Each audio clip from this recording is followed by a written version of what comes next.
أعوذ بالله من الشيطان الرجيم بسم الله الرحمن الرحيم. Few days ago, one of my colleagues asked me, if life is a test, then why does Allah put us in different levels in terms of our wealth, position, power, etc.?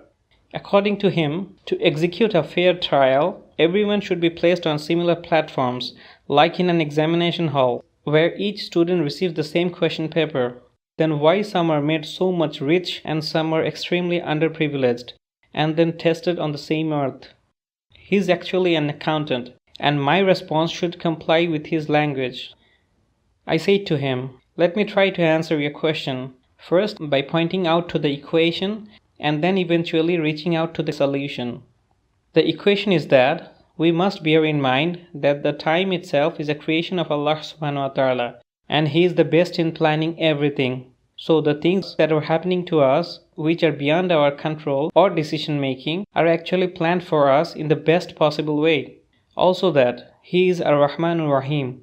So there is no chance of injustice that are expected to happen to us and in the way that we are tested.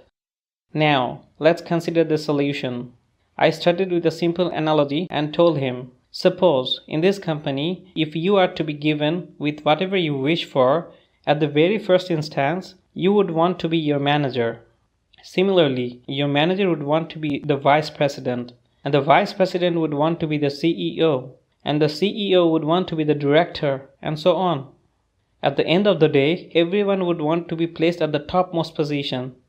If this would happen, in your way to this office, you wouldn't find anyone to ride you in this office. And after you reach this office, there would be no one to serve you your tea or coffee or to help you in your job, as everyone would sit in the topmost position and things can never work in that way.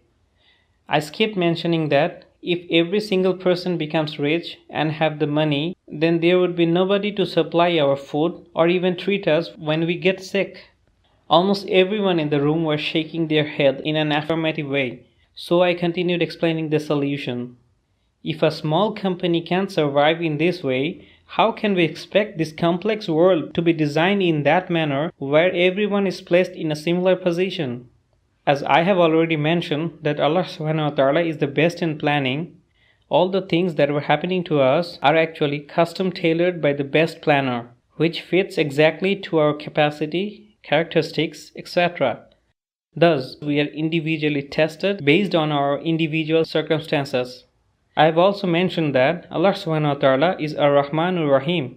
So, He is the most kind, caring and merciful towards us, and we should never doubt over the fairness and justice of His decisions. So, we are only made responsible for the decisions that we make based on the exact circumstances that we are placed in. And we will be judged individually as the situation will differ from person to person.